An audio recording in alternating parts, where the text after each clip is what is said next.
Hi guys, Alex here with Patterns for Pirates. The second method that I wanted to show you for gathering is the one where you use two rows of basting stitches, and it's pretty easy and you're using your sewing machine for that method. So I have my skirt ready here and I've set up my machine to maximum length of 5 millimeters. It's what my machine does.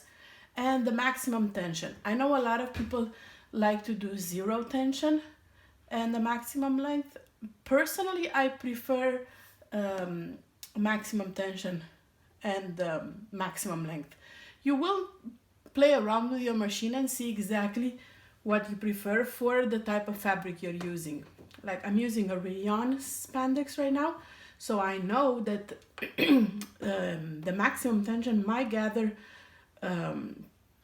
my rayon tighter than I want to. So keep that in mind when you choose your tension, but do use the length, the maximum length that your machine allows.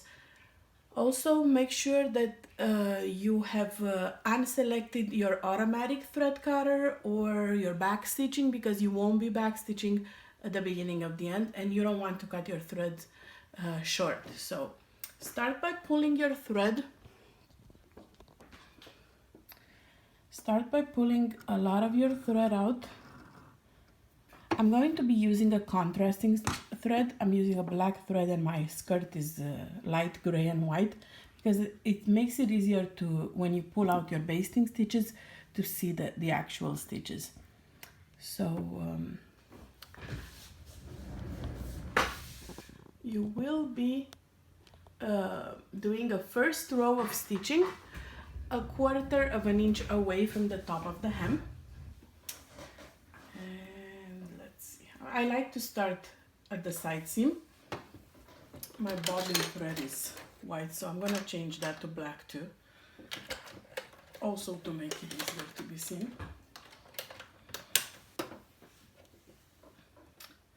So start at 1/4 of an inch away from the hem and sew your first row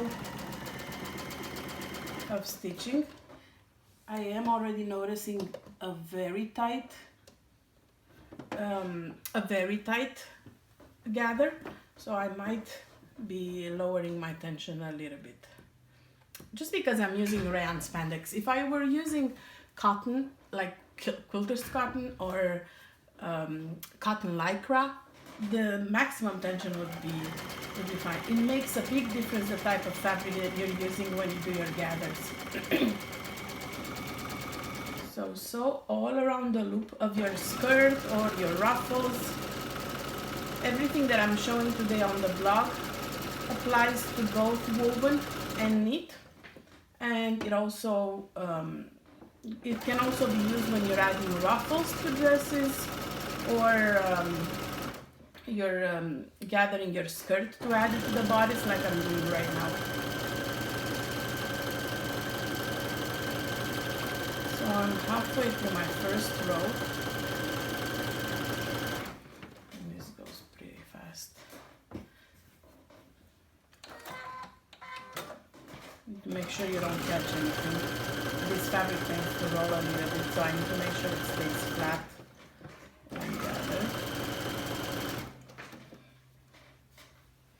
Prior to gathering your fabric, make sure that you do mark your center of the skirt, of the front and the back. This way you'll match it with the center of the skirt in the back.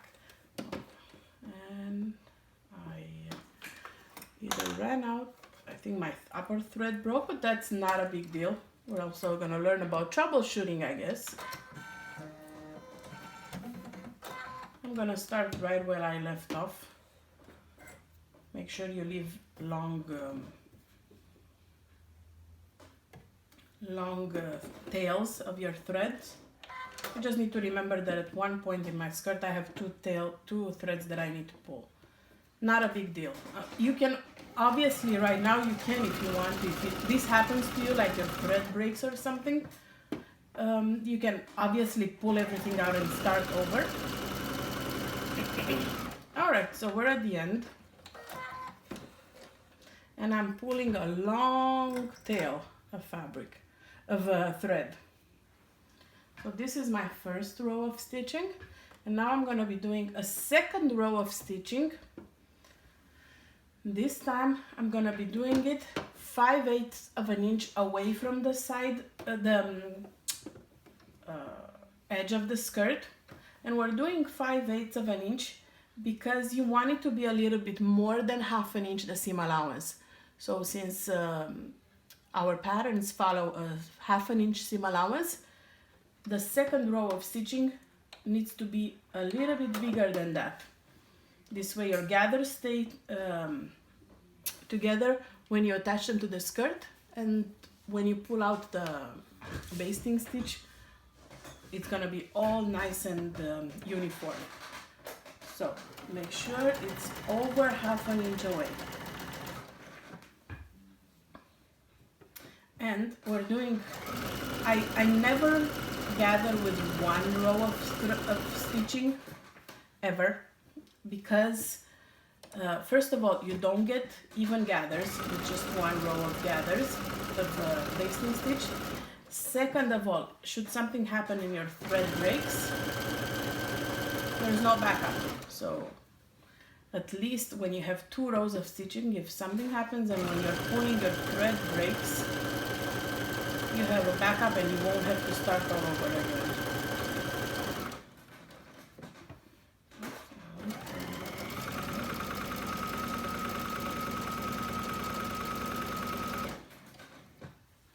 If you need to go slower, go slower.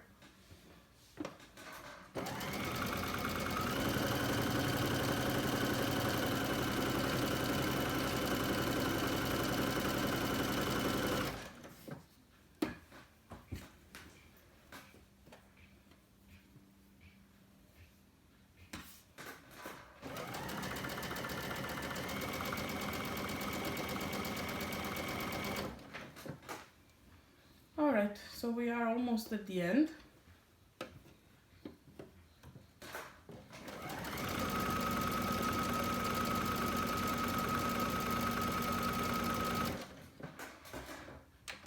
Again, I'm leaving a long tail of thread. That's why I removed the automatic thread cutter, because if I have my stitches gathered too tightly right now, having a long tail will give me plenty of wiggle room to make them a little bit looser. If your stitches are not gathered enough, depending on the pattern that you're using, you will be able to make them tighter right now. So this is how they look like. They're black thread. The black thread is easier to see now. So what you want to do next, obviously, is match your skirt to the bodice that you're using. As you can see, the gathers are already pretty even. And you will make sure you match your center that you marked prior. I do have a mark there. You can see it here. My blue mark, that's for the back. My gathered are a little tight, so you can just easily pull them apart and make sure you match your bodice. Match first the center and then the side seams.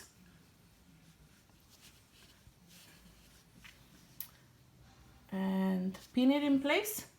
You will then attach your skirt with a 1/2 an inch seam allowance, and then remove your basting stitches. It's going to be very easy to remove them because you will have made them a different color than the actual skirt or bodice. So I hope this helps, and I will see you guys soon. Bye.